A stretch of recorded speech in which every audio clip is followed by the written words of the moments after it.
Assalamualaikum warahmatullahi wabarakatuh. Bertemu kembali dengan saya di mata kuliah mikroprosesor. Ini adalah pertemuan ke-6 ya, yang akan membahas mengenai memori ya. Membahas mengenai memori. Mudah-mudahan nanti kita akan mencakup beberapa submateri ya mengenai random access memory ya. Nanti ada static, ada dynamic ya. Kemudian ada read only memory, memori yang hanya bisa dibaca ya. Terus kapan Pak nulisnya? Kok cuma bisa dibaca? Nah, nanti. Kemudian ada memory organization. Kemudian ada cara kerja dan fungsi memori serta mengenai memory mapping. Nah, jadi memori itu ada mapnya ya, ada mapnya. Kenapa ada mapnya? Supaya tidak tersasar gitu ya. Oke. Sambil mendengarkan kuliah saya ini boleh lah ya, sambil mendengarkan musik ya. Kuping kanan kuliah saya, kuping kiri musik lah. Nah, jadi biar sambil berasa belajar memorinya ya. Jadi bisa mendengarkan lagu Maroon 5 Memories gitu ya. Biar tambah keblieng ya. Atau bisa juga supaya mengerti RAM gitu ya, Random Access Memory, bisa juga didengarkan lagunya Daft Punk ya, Random Access Memory.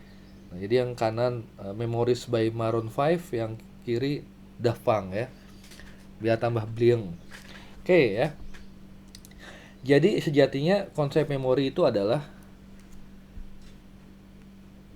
tempat menyimpan data ya, tempat menyimpan data. Nah, aksesnya tentu ada dua, ditulis dulu, baru dibaca gitu ya. Jadi ditulis dan ditulis, tersimpan dan bisa dibaca gitu. Jadi konsepnya seperti ini ya. Jadi nanti komennya atau perintahnya juga ada, perintah untuk menulis, perintah untuk membaca. Pak, kalau delete gimana Pak delete? Delete itu kan artinya kalau di memori ya, delete itu bisa jadi di set jadi bit 1 semua atau bit 0 semua gitu ya. Kan sama-sama ya. Jadi mendelete itu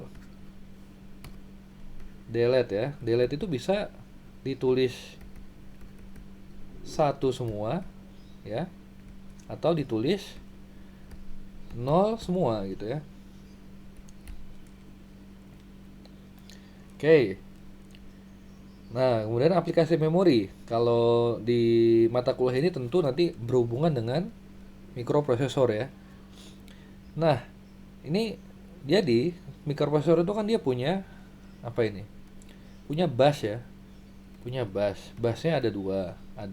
Mohon maaf, ada tiga gitu ya. Ada bus data ya, ada bus address ya. Ada datanya tentu. Ini sesuatu yang mau ditulis gitu ya, suatu data yang mau ditulis gitu ya.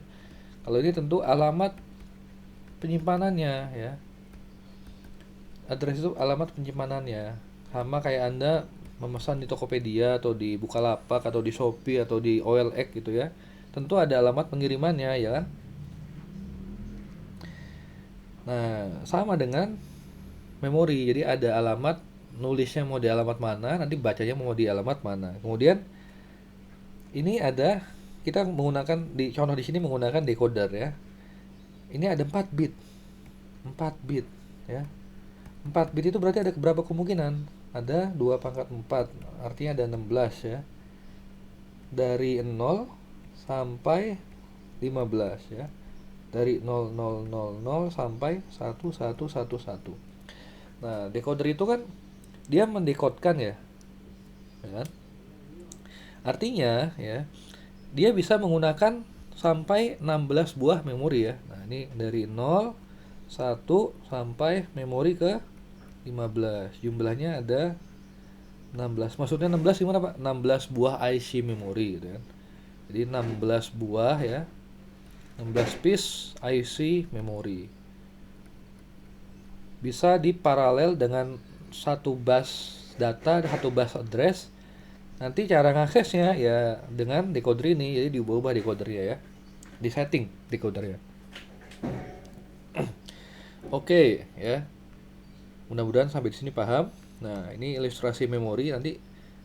Jadi ini adalah alamat lokasinya ya. Nah, ini lokasinya, ini atau address gitu ya. Ini datanya ya. Nah, ini contohnya 3 bit ya. Contohnya datanya hanya 3 bit. Berarti kapasitasnya berapa ini? Jadi 8 dikali 3 ya bit. Nah, kapasitas memorinya ya. Oke, konstruksi dasar memori. Jadi konstruksi ini sejatinya menggunakan flip-flop ya. Dasarnya menggunakan flip-flop. Dan mempunyai 4 pin ya. Jadi ada input ya, ada output, ada select ya. Tentu saja ada select. Kenapa? Karena nanti memorinya banyak. Kapan saatnya mengakses memori yang ini? Ketika diselect gitu kan, ketika dipilih gitu ya. Kemudian ada untuk memberikan komen ya, untuk memberikan komennya mau ditulis atau dibaca gitu kan. Jadi kalau mau ditulis ya, dia dikasih logic 1 apa 0? 1 ya. Kalau not write kan berarti 0. Nah, kalau dikasih logic 1 berarti ditulis. Mohon maaf. Kalau dikasih logic 1 berarti dibaca ya. Kalau dikasih logic 0 berarti ditulis. Oke, nah, jadi ini ya. 1 bit memori ya. 1 bit memori. Ada 4. Ini ada select, ada comment ya, comment, read atau not write ya, not. Nah, ini ada input, ada output ya. Dasarnya selalu seperti ini ya. Oke, kalau ada data masuk, ada data keluar ya. Nah, ini blok diagramnya. Jadi satu selnya begini ya, satu sel memori. Nah ini dia konfigurasinya ya. Jadi kan nggak mungkin nyimpen itu hanya 1 bit aja kan. Harddisk kita aja ratusan gigabyte sekarang kan. Iya, terutama SSD ya. Ini membahas mengenai memori berbasis chip ya. Kalau harddisk kan dia berbasis piringan gitu ya. Kalau SSD kan SSD ya, solid state disk ya. Nah, ini solid state disk. Nah, kan berbasis chip IC ya, seperti flash disk gitu ya. Nah ini dia konfigurasinya disusun begini ya, seperti metrik gitu ya. Nah ini sebelah kiri ada address inputnya, ini sebelah atas ada data inputnya ya. Nah, di bawah ada data output. Nah, kemudian ada kontrolnya nih, enable, memory enable, dan read atau write ya. Oke, nah ini addressnya tadi kan di decode ya. Di decode ini ada berapa sih? 3 dikali 4, berarti ada 12 bit ya. Ada 12 bit memorinya. Berarti addressnya butuh berapa?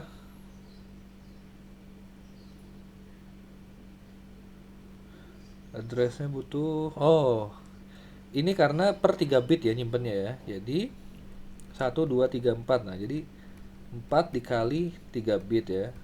Addressnya hanya, nah ini addressnya hanya ada 4 ya. Ada 4 kemungkinan. Artinya dia cuma butuh 2 bit ya, untuk 2 bit address ya. Jadi kedua pangkat 2 kan sama dengan 4 ya. Nah dari 0, 0, 01, 10, 11 ya. Mohon maaf ini kalau ada iklan apa noise gitu ya, karena tetangga lagi betulin rumah.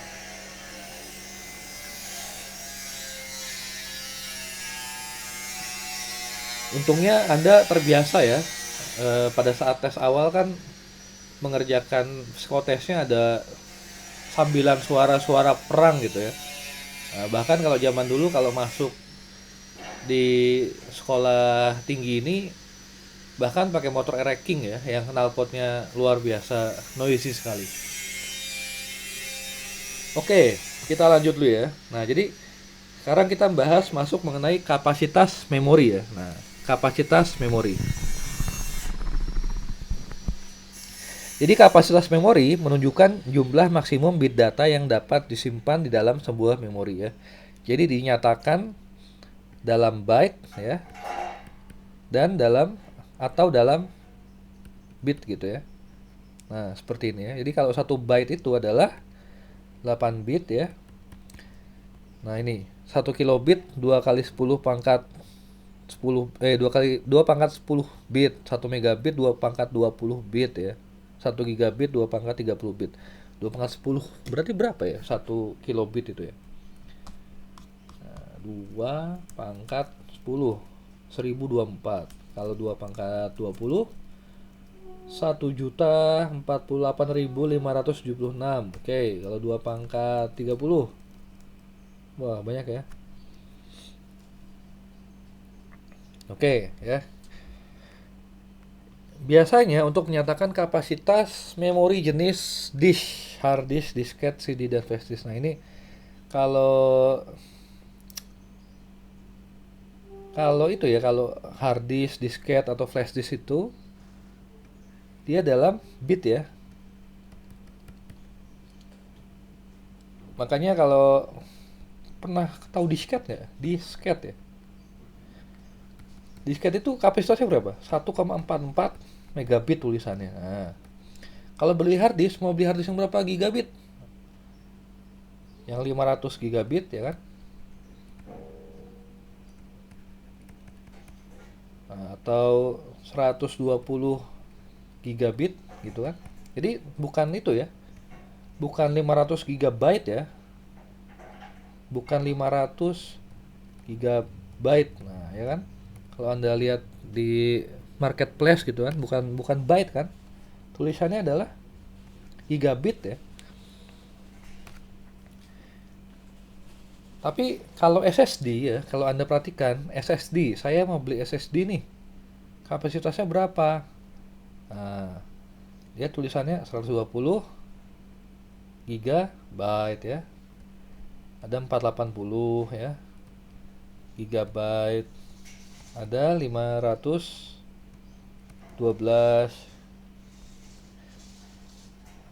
Nah, coba Anda bandingkan ya antara hard disk dengan SSD ya. Nah, ini dibandingkan. Apakah benar ya? Kalau hard disk itu gigabit, kalau SSD itu gigabyte ya. Satuan penyimpanannya. Oke.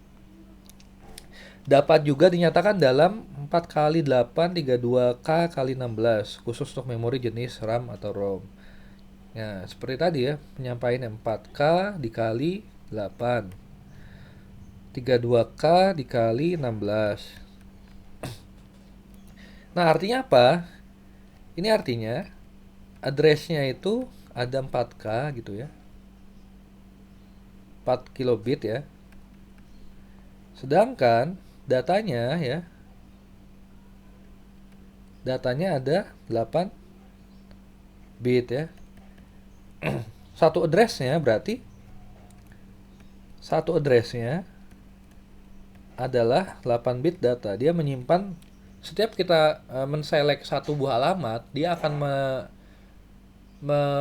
menginput 8 bit data atau mengeluarkan 8 bit data gitu ya.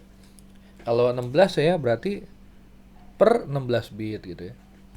Kalau kalau microcontrollernya ARM STM32, dia datanya per 32 bit. Kalau Anda bikin variabel karakter ya. Karakter itu kan cuma 8 bit ya. Nanti di memorinya tetap akan disimpan sebagai 32 bit. Nah, jadi ada bit-bit yang tidak terpakai gitu ya. Jadi depannya 0000 gitu ya. 000.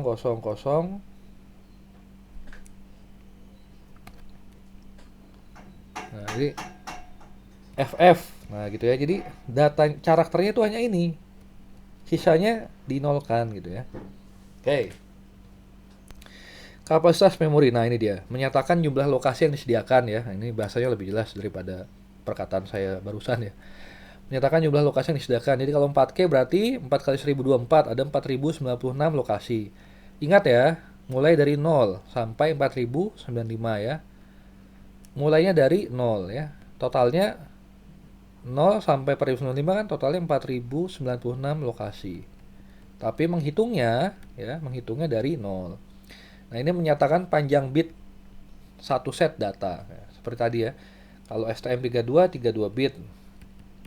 Berarti satu set datanya ya 32 bit gitu kan. Atau 4 byte ini kan. Kalau AVR Arduino, Arduino yang ATmega ya, microchip Arduino tuh dia 8 bit panjang bit satu set datanya atau 1 byte ya. Kayak 6 ya, B. Oke, kapasitas memori berhubungan dengan jumlah jalur address, dengan jumlah jalur alamat ya. Memori dengan kapasitas 2K kali 8 memiliki, oke ya, 2K kali 8. 2K itu berarti berapa? 2048 ya. 2048 log 2 dari 2048 itu berapa? 11 ya. Oke ya. Nggak percaya nih. 11 loh.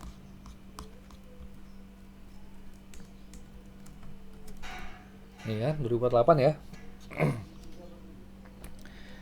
Jadi ada 11 bit dia. 11 bit pengalamatan.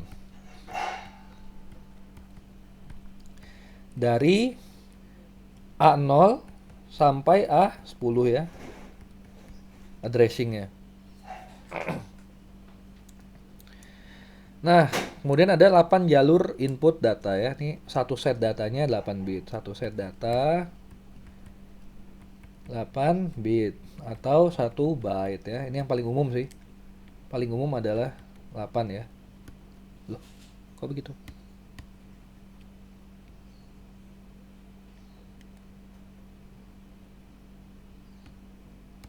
Oke.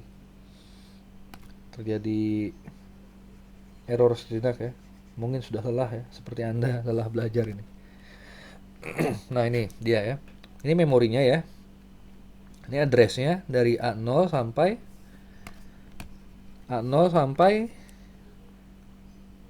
A10.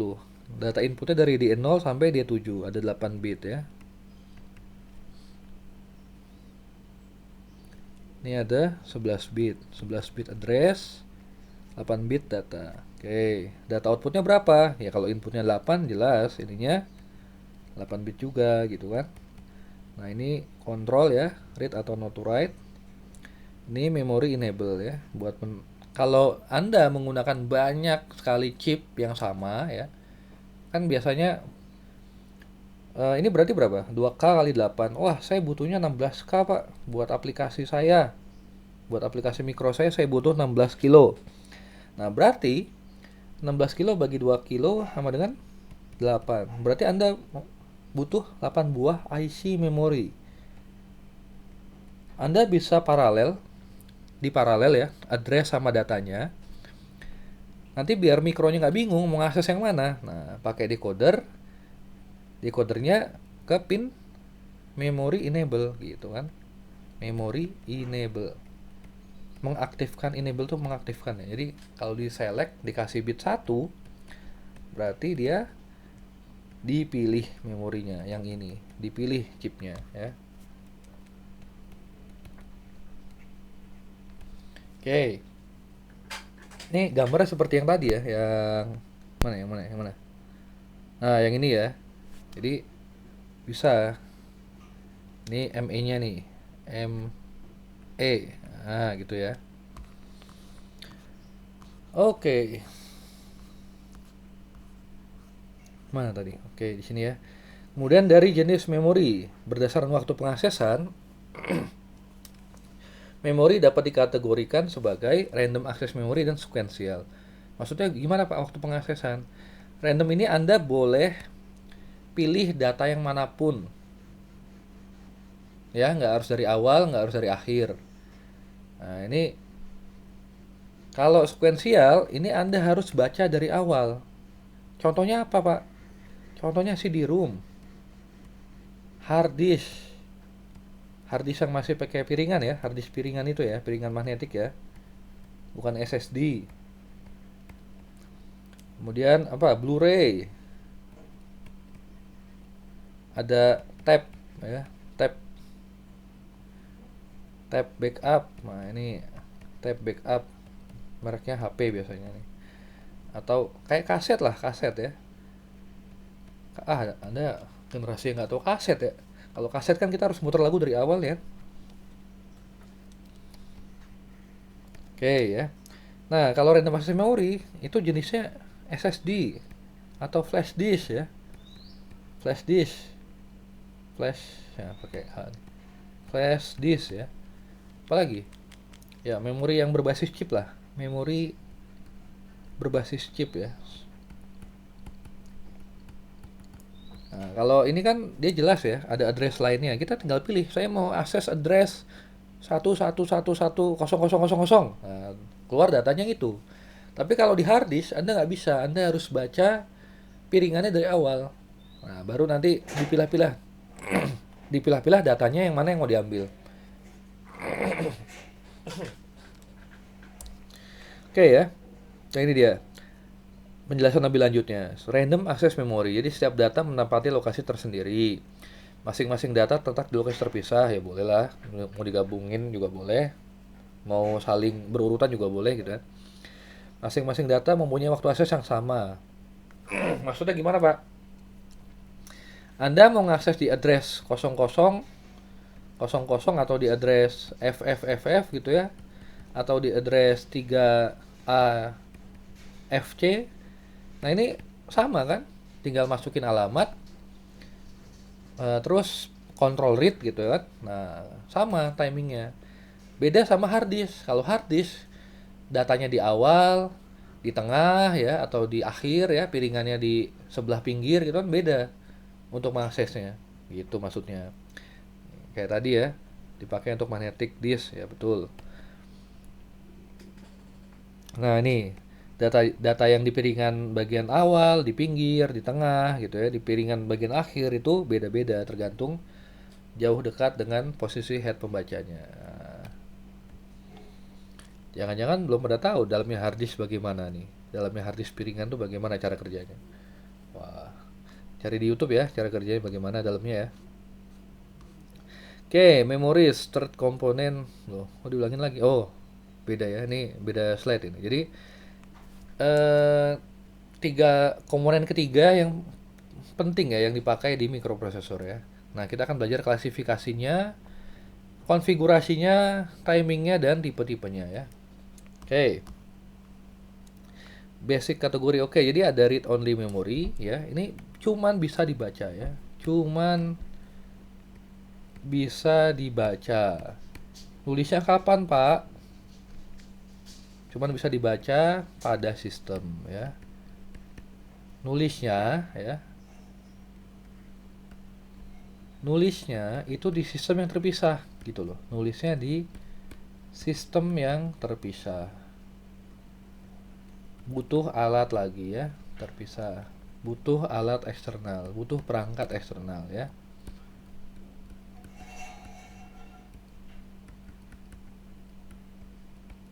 Oke. Kalau random access memory ya, nah ini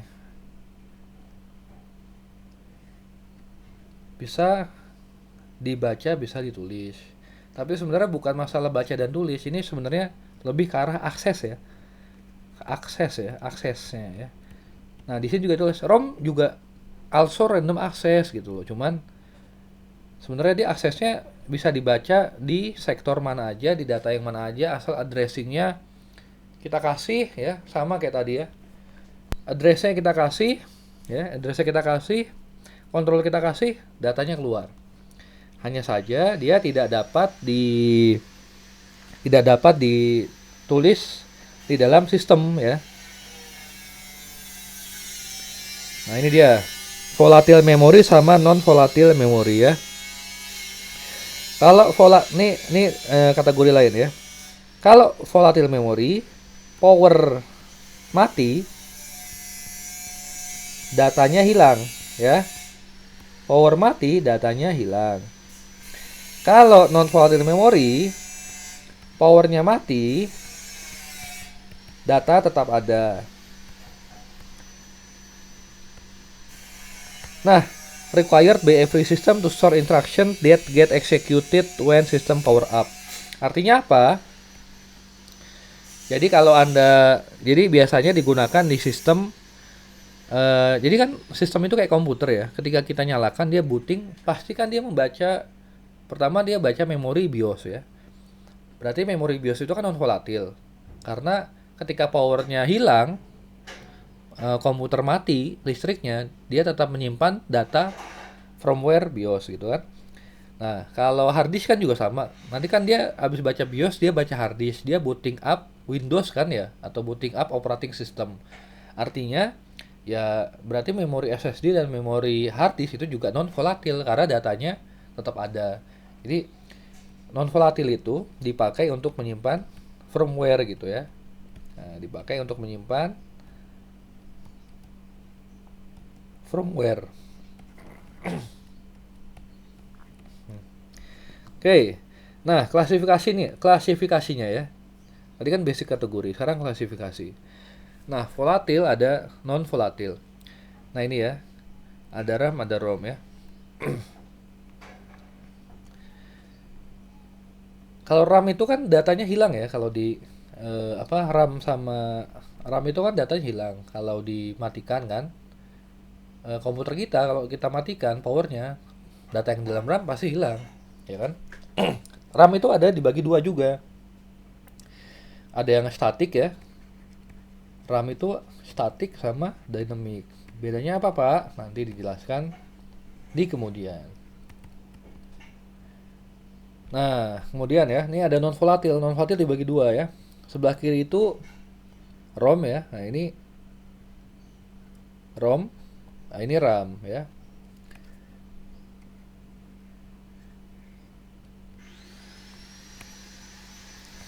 Artinya ini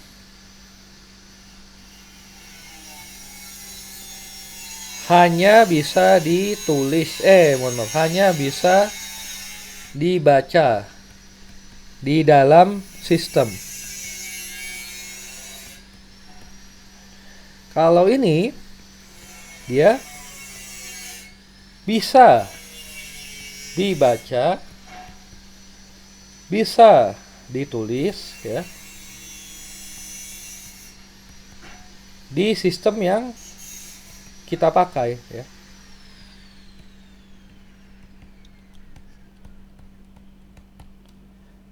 Hanya bisa dibaca di dalam sistem. Nah, nulisnya di sistem terpisah kalau yang ini ya. Tulis di sistem terpisah. Oke. Kalau static RAM sama dynamic RAM gimana, Pak? Dia bisa dibaca sama bisa ditulis di sistem yang kita pakai. Hanya saja karena dia volatil, ketika power supply mati, dia datanya hilang ya. Nah, jadi biasa digunakan sebagai RAM gitu kan. Nah, ini dia memory array ya. Tadi kan kita sudah bahas. Nah, ini kan biasa disimpannya di dalam array seperti ini. Nah, kenapa kotak ya? Kenapa square ya? Kenapa disimpannya metriknya kotak gitu, tidak memanjang gitu? Kenapa? Nah, different memory type are distinguished by technology for storing bit in memory cell. Nah, jadi tipe memori yang berbeda dipakai, ini tergantung teknologinya ya untuk menyimpan bitnya gitu. Nah, kenapa square? Supaya muatnya banyak ya, Nah, coba nih kalau diperpanjang ini kan, kalau nyimpen ini diperpanjang, persegi panjang gitu ya. Nanti di semikonduktornya juga persegi panjang ya. Jadi kan lebih efektif dan efisien kalau dia bentuknya kotak. Ya banyak muatnya, maksudnya banyak isinya gitu. Nah, sama kayak biskuit. Mau lebaran nih ya. Sama kayak biskuit, kalau kaleng biskuit yang dia bundar sama yang kaleng biskuit yang dia kotak, kan lebih banyak yang kotak kan, dengan besar diameter atau sisi yang sama gitu kan. Nah, sama kayak memori juga kayak gitu. Untuk ukuran semikonduktornya gitu ya.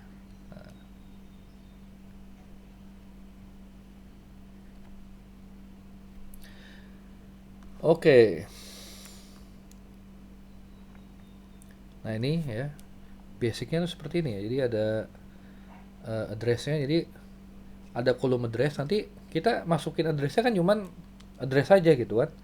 Nanti di dalam keep IC-nya nanti dibagi dua sama dia. Ya, kita nggak usah pikirin sih. Akan dibagi dua sama dia kolom sama row-nya.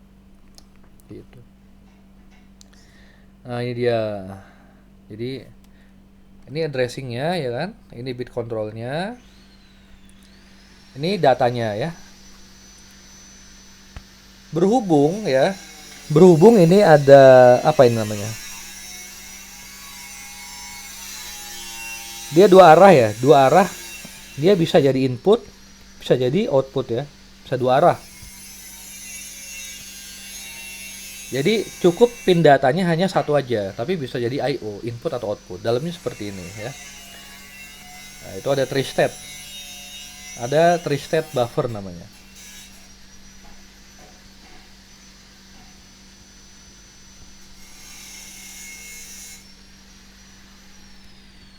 Nah, ini kontrolnya ya. Ini inputnya, ini outputnya, ini outputnya, ini inputnya. Kalau kontrolnya dia 0 ya,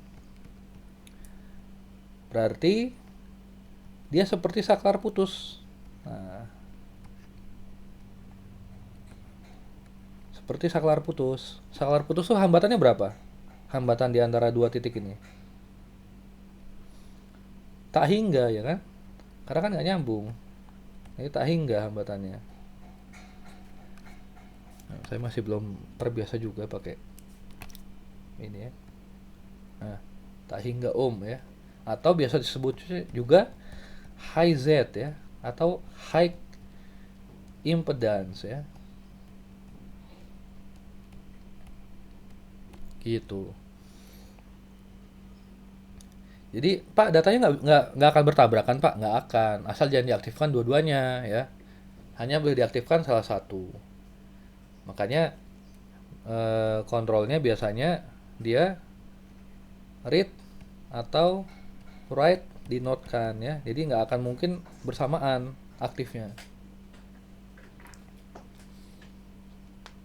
Oke, lanjut lagi. Nah ini ada yang lupa nih. Map internal physical array to external configuration 4x4 ya. Ini karena ini internalnya dia 4x4 ya arraynya ya. Tapi konfigurasi buat user ya 16 bit 16 address dikali 1 bit gitu ya. 16 address ya. Alamatnya cuma ada 16 dikali 1 bit data. Ini contohnya. Padahal di dalamnya itu dibagi dua ya. Nah, ini. Nah, dibagi dua itunya. Array dalamnya. Oke. Physical configuration. Biasanya kotak, minimize long word, minimal access. Tile and narrow the narrower the configuration, the higher the pin efficiency. Adding one address pin cuts data pin in half several. Oke, nah jadi maksudnya gini loh, kan sama-sama 64 kilobit ya, sama nih 64 kilobit, ya kan? Itu bisa dikonfigurasi dengan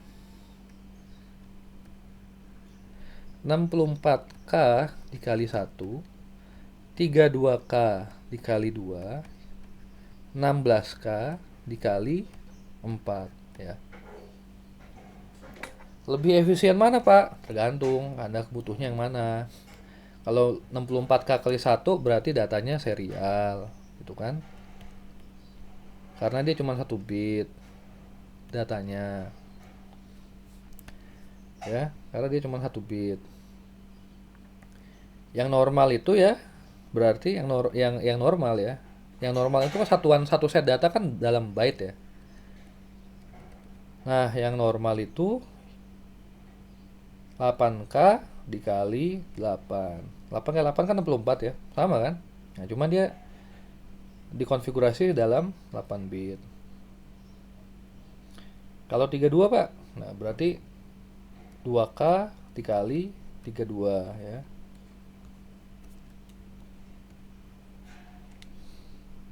Ini tergantung kebutuhan.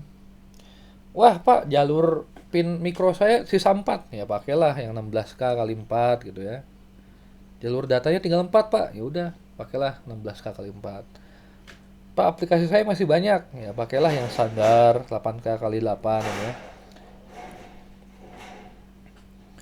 Pak, saya pakai mikroprosesornya 32 STM. Nah, STM bisa 1, bisa 2, bisa 8, bisa 32. Hebat ya. Menyesuaikan ya. Nah, ini contohnya 16K kali 1 bit ya. Lucu banget nih ya, simbol apa logo perusahaannya. Jadi Integrated Device Technology ya ini ya. DT, Integral DT. Lucu juga ini. Lucunya di mana sih, Pak? Pak? Anda kalau sering ngerjain kalkulus atau ngulang kuliah kalkulus ya. Tapi kalau di sekolahan Anda kan nggak ada ngulang ya. Anda akan baru bisa ketawa seperti saya. Oke. Nah, ini contohnya ya. Nah, ini contohnya tadi IC yang atas ya, 16K kali 1 bit. Nah, ini dia. Jadi data outnya 1 bit, data innya 1 bit, tapi addressingnya ada 14. 14 tuh berapa 14 ya? 2 pangkat 14, 16.384. Oke, berarti ini ada loh Pak, 16 kali 384. Oh iya nih. 2 pangkat 13 itu adalah 16.384 addressing. Nah, karena dia 16K kali 1 ya berarti cuma 16.384 bit ya kan. Satu addressnya hanya mengarah ke 1 bit saja.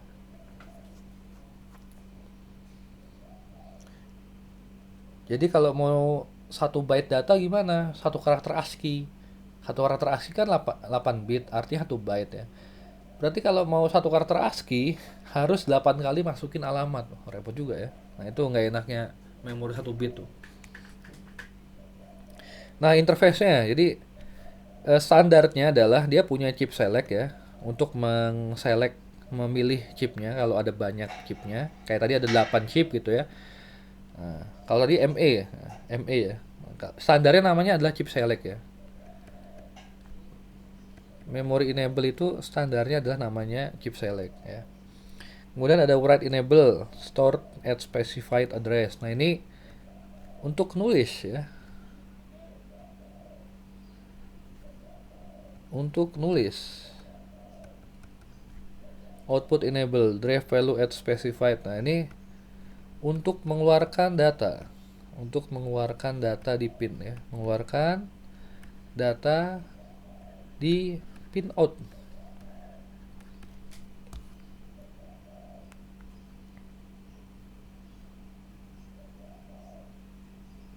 Nah, ini loh. Ternyata ini tuh lagi bahas yang ini ya. Nah, lagi bahas sirkuit yang ini nih.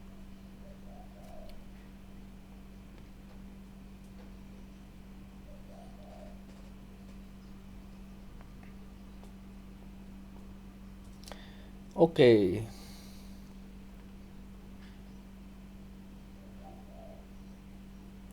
Apa artinya aksen gini?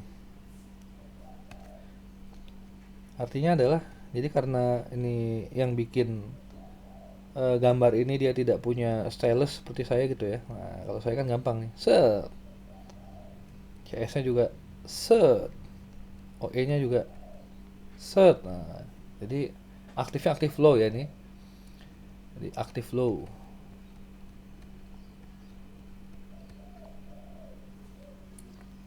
Oke, ini timing, kita mulai masuk ke timing diagramnya ya. Nah, ini kan ada address. Ada address, ada chip select ya. Ada chip select, ada output enable. Ini pada saat dia membaca ya, read ya. Ada yang namanya TRC, TAV, apa sih ini Pak? TRC, TAV, TCS, COE gitu ya. TRC itu adalah time ya, time read cycle.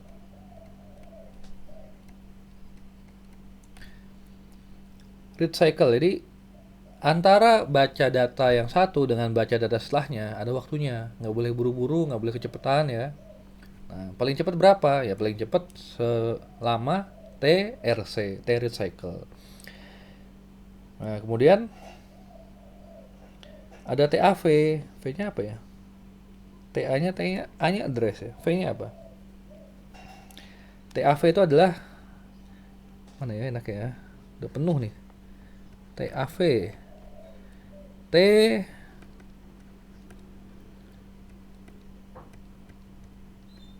address valid. Nah, ya. Minimal alamat itu ada ada di bus ini ya, ada di bus ini. Itu berapa lama sih minimalnya? Nah, minimalnya adalah TAV. Kemudian ada TCS ya.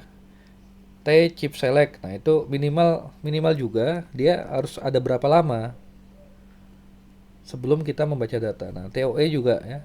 Minimal ada berapa lama? Minimal berapa lama waktunya sebelum datanya dia keluar. Nah, ini datanya keluar nih.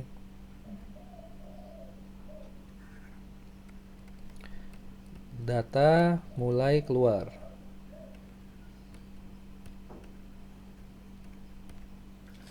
Jadi kalau dilihat urutannya, pertama dikeluarkan dari mikro apa? Address, alamat, baru chip select, baru output enable ya. Jadi satu, dua ya, output enable, baru yang keempat datanya keluar. Baru out data ya. Nah, ini prinsip dasar nanti kalau Anda menggunakan memori, Pak, kok saya bacanya nggak sesuai ya Pak? Saya bacanya 000 terus ya. Kenapa ya Pak ya dengan sistem saya? Nah, barangkali Anda bacanya kecepatan. Jadi memori belum siap, Anda udah masukkan data ke mikro. Jadinya dibaca cuma 000, 00 lagi, 00 lagi gitu. Seolah-olah memori tidak ada datanya gitu. Nah, ini jadi kalau main mikro, main sistem digital ya, timing is everything ya. Harus dimengerti dengan baik.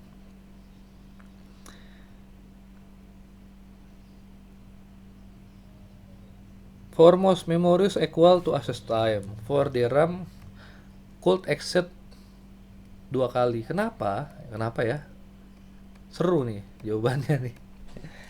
Karena seru jadi nggak saya jawab di sini. Oke, system level retiming. Nah, if the CPU start driving the address and RD write at the same time, what is the access time? Ini CPU-nya, ini memorinya. Terus ada rangkaian kombinasional, ada rangkaian kombinasional, ada gerbang logika di situ. Masing-masing rangkaian kombinasional, masing-masing rangkaian logika, dia juga perlu waktu kan. Ada yang sebelumnya kita belajar materi mengenai time propagation delay ya. Waktu tempuh dari sinyal input sampai sinyal jadi output ya. Nah, walaupun besaran nanosecond tetap ada gitu kan. Oke, CPU. Nah, gimana nih? Jadi access time-nya berapa? Kan ada 3 jalur nih. Ada jalur 1, jalur 2, jalur 3. Access time-nya kita harus cari yang paling lama ya. Access time-nya harus cari yang paling lama, the longest time. The longest time. Oke. Yang address, kita hitung ya. Address. dia ada TA buff. Oke, ditambah ada TA decoder, time untuk decoder. Baru ada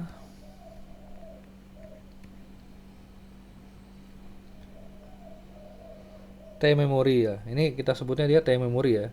Kan dia disebut at the same time ya. RD-nya driving address and RD at the same time ya. Jadi barengan. Oke, ini kita jadikan dia time memory ya. Kalau dilihat di sini time memory yang mana? Time memory yang berarti yang paling panjang kan? Apa? TAV ya. Ini T address valid ya.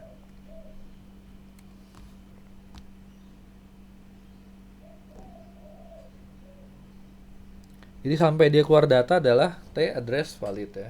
Nah ini. T address valid adalah sampai dari addressnya keluar, addressnya masuk chip sampai keluar data ya. Oke. Nah, berarti ya kita time memory itu adalah berarti time address valid ya. Time memory lah kita sebutnya ya. Kemudian RD atau WR. Ini ada apa? T inverter plus T memory. Oke. Ada data. Datanya TD buff plus T memory. Misalnya ini ya. Ini adalah satu poin gitu ya. Ini adalah satu, ini adalah satu, ini adalah satu. Yang paling lama yang mana? Yang ini kan. Berarti access time-nya adalah yang ini. Nah, kita harus memperhitungkan ini. Jadi sebelum pembacaan sebelum addressnya sebelum baca dari alamat yang satu ke alamat selanjutnya lagi, kita harus memperhitungkan access time-nya ya dengan cara ya ini pakai the longest time, yang paling panjang, yang paling banyak proses itu kan yang address kayak gitu. Karena nanti kalau di rangkaian sesungguhnya kan nggak dari mikro langsung ke, nggak dari CPU ya, nggak dari CPU langsung ke memori. Nah, kan ada rangkaian-rangkaian kombinasional lain ya seperti ini gitu kan. Oke, mudah-mudahan paham. Kalau belum paham tanyakan ya. Nah ini timing memori untuk menulis ya. Nah ini write happen on rising edge of WE. Jadi ini terjadinya write di sini ya. Oh, harusnya merah nih. Terjadinya penulisan data.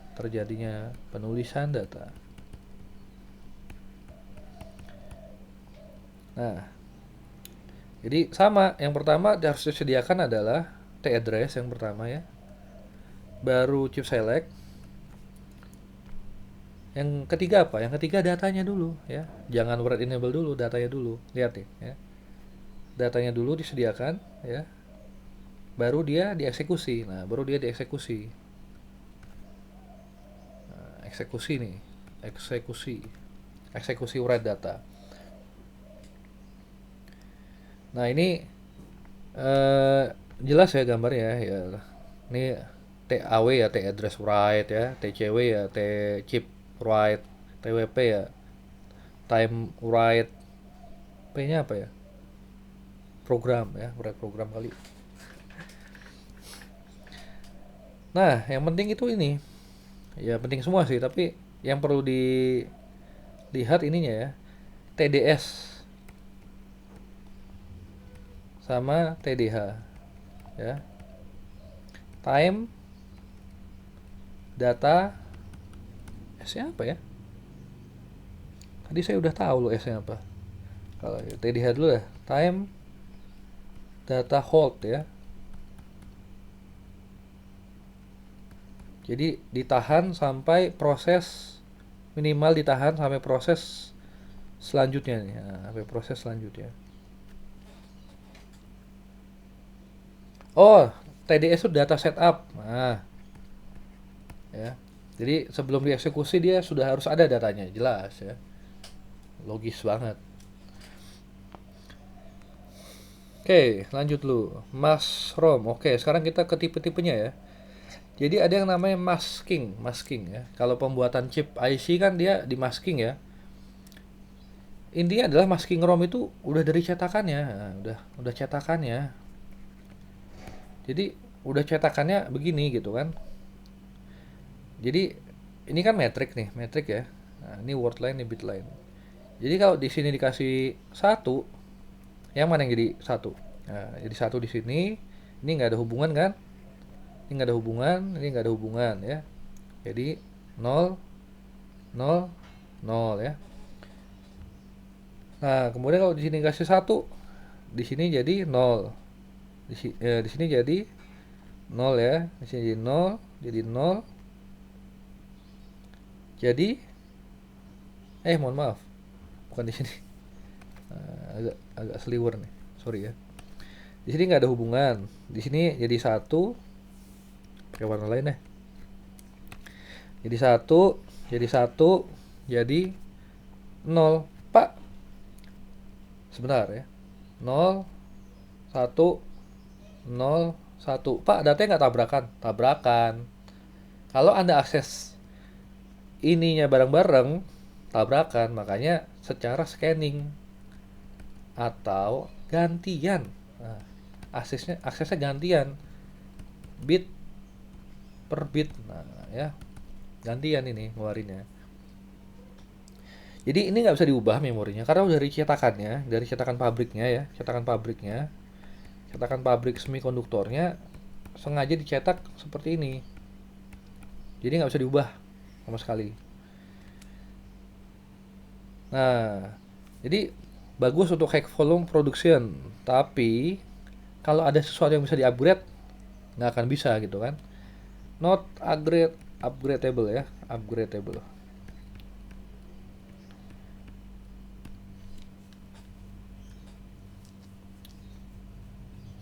Jadi kalau wah salah desain udahlah, Anda berharap dipecat aja lah ya. Kalau salah desain ini, karena nggak akan bisa diubah, jadi yang lama dibuang udah. Nah, kenapa menggunakan dioda? Kenapa tidak menggunakan simple wire? Nah, ini pertanyaan bagus. Pak, ini kenapa pakai dioda, nggak pakai apa? Nggak pakai simple wire kayak gini nih, di titik-titikin aja. Kenapa? Kenapa yo? Kan ini sama aja. Jadinya kalau di sini kasih satu, di sini kasih satu. Nah, ini satu satu ya. Kalau enggak berarti dia jadi nol ya. Kenapa? Pakai dioda nggak pakai di sort aja.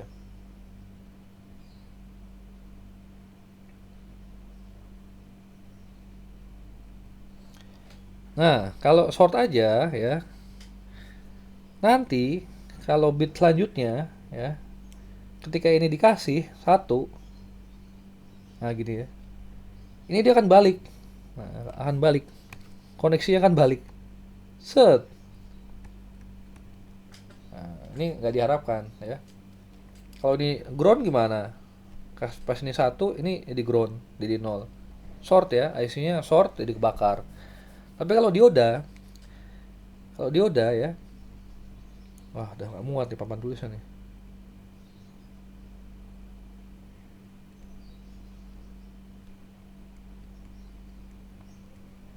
Nah, kalau dioda, ini ada satu, set bisa balik nggak? Nggak bisa ya, nggak bisa kan?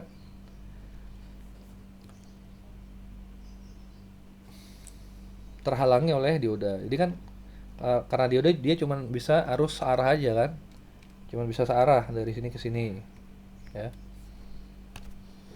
nggak bisa bolak-balik. Nah, gitu. Kenapa dia pakai dioda nggak pakai kabel? Nah, kemudian ya ini kan versi pertama. Ini pertama kali ditemukan kali ini. ya. Pertama kali memori ROM ditemukan ya. Kemudian ada lagi programmable ROM. Nah, bedanya apa? Kalau masking kan berarti dia cuma untuk satu alat aja kan. Anda memproduksi apa misalnya? Apa ya? Memproduksi satu chip memori untuk apa?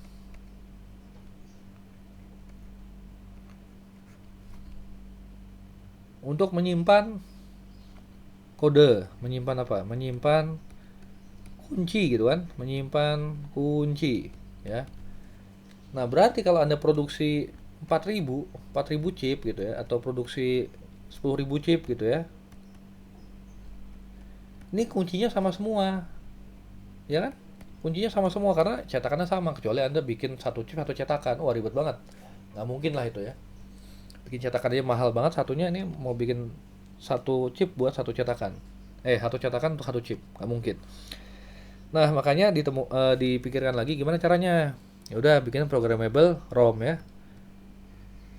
Jadi dia sama semua, nah kayak gini. Jadi kalau memorinya masih baru dari pabrik, ketika dinyalakan dia outputnya satu terus, ya. Karena satu terus. Bedanya apa dengan yang tadi? Lihat, ada yang namanya fuse link. Nah, ada fuse-nya di sini. Kalau fuse-nya kita putuskan ya, kita kita putuskan fuse-nya, dia akan putus. Nah, sama seperti ini, ya, akan putus. Nah, ini lebih cerdas ya pikirannya. Jadi satu cetakan, jadi produksinya chipnya ini satu cetakan bisa jutaan chip, tapi beda-beda itunya. Apa namanya? Bisa diprogram gitu kan. Tapi ini hanya untuk one time programmable ya. Hanya untuk satu kali program. Jadi kalau Anda program, wah salah, nggak bisa dihapus. Ganti IC-nya. Karena fuse-nya sudah putus. Nggak bisa disambungin lagi. Gitu. Ya. Jadi dia replace all diode itself. Nah, ini dia menggantikan memori yang tadi yang apa masking itu ya. Initial content-nya adalah satu ya. User program memory by blowing fuse to create 0. Jadi kalau fuse-nya di blow ya, diputusin, dia jadi bit 0 ya. Plug chip into from programmer burner. Nah, jadi ada alat khususnya untuk memprogram ini. Disebutnya dengan burner ya. Nah, hanya one time programmable. Satu kali program aja. Kemudian, nah ini kan hanya satu kali program. Masa kalau salah atau kalau mau percobaan bikin program, satu kali program, satu kali ganti IC gitu kan, boros banget ya. Apalagi zaman tua IC mahal kan. Nah, makanya ditemukan lagi. Gimana kalau bisa dihapus? Cara ngapusnya gimana? Pakai UV. Nah, ya. Cara ngapusnya pakai UV. Nah, makanya ini nih. Alatnya begini nih, ya. Wah, nggak jelas ya. Jadi dimasukin ke dalam kotak UV. Nah, ini biasanya dia cuma 5 menit ya. Bisa nggak Pak kalau pakai matahari, di bawah matahari bisa juga. Tapi kalau matahari bisa 1 jam 2 jam ya, karena UV-nya matahari kan sedikit ya, sudah terfilter oleh atmosfer kita. Nah, kalau ini kan murni UV, jadi lebih cepat. Nah, jadi cara menghapusnya dengan UV, cara memprogramnya ya dengan cara menggunakan special burner to apply high voltage ya. Jadi IC TTL itu berapa sih tegangannya? 5 volt ya. Tapi kalau Anda ingin memprogram EEPROM ini ya, memprogram EEPROM ini, nanti ada kaki ya, pin, ada kaki pin namanya proc ya. Nah, gini ya. Mohon maaf, dia tidak low, biasanya high ya. Nah, kaki proc ini dia butuh, kalau mau kita memprogram, dia butuh tegangan 12 volt. Gitu.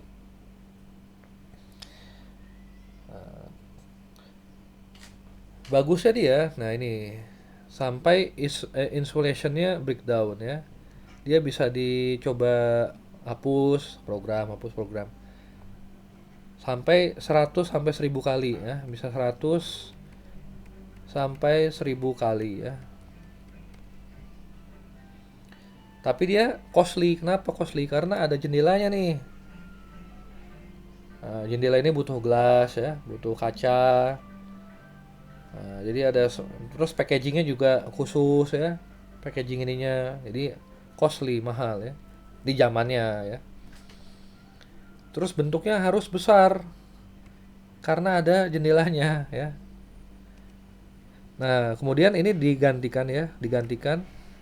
Tadi besar tuh bukan besar jendela, emang ini karena dia ada jendela juga ya.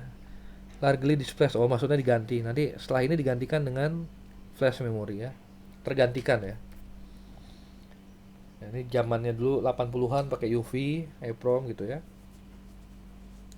Tapi saya SMK masih praktikum ini ya, masih praktikum pakai UV juga ya. Oke. Ya, mungkin hanya untuk mengenalkan sejarah kali ya. Nah, ini tipenya nih ya. Salah satunya adalah MC27C160 ya. Ini UV EEPROM. NOTP EEPROM. Wah.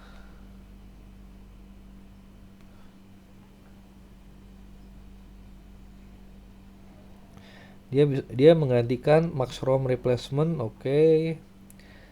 Nah, ini dia programming voltage ini nih. Programming voltage ya. Lucu ya. Biasanya kan TTL tuh 5 volt ya, tapi kalau kita kasih 7 volt ya dia meletus ya. Rusak gitu ya. Nah, ini kita kasih 12 volt. Lucunya di situ maksudnya. Dikasih 12 volt nggak rusak. Tapi hanya pin itu aja, pin proc itu. Nggak lumrah atau nggak umum ya di IC TTL ada 12 volt gitu ya. Programming time 100 microsecond per word ya. Nah, per satu set data 100 microsecond. Nah, ini nih. Ini pinnya ya. Kalau dikasih 0 berarti dia running biasa ya. Byte gitu kan. Running biasa buat baca memori gitu ya. Kalau VPP untuk 12 volt untuk programmingnya.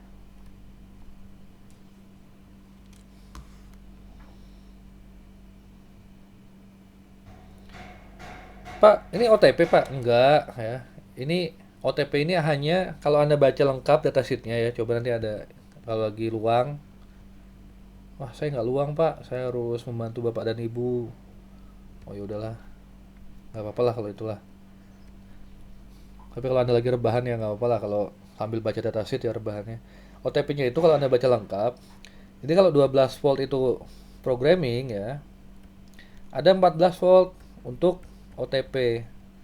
Jadi kalau diaplikasikan 14 volt dia di byte tertentu dia nggak bisa diubah. Gunanya apa Pak? Gunanya kalau Anda ingin memberikan suatu identitas, identity. Nah, IC ini Anda mau kasih identity, mau kasih serial number, serial number atau nomor rangka kalau di motor ya, kendaraan bermotor ya, nomor rangka gitu kan, sejenis nomor rangka. Anda bisa kasih signature Anda ya, nomor rangka atau serial number Anda, nah itu di dalamnya, tapi bit tertentu ya. Nah, ini dia electrical kan tadi pakai UV ya. Nah, dikembangkan lagi. Aduh, repot banget nih harus pakai UV, dicopot dulu IC-nya ya kan. Dicopot IC-nya, nanti Anda nggak pinter nyopotnya atau nggak tahu cara nyopotnya, IC-nya kena tangan, berdarah lagi. Terus harus punya alat UV erasable-nya ya.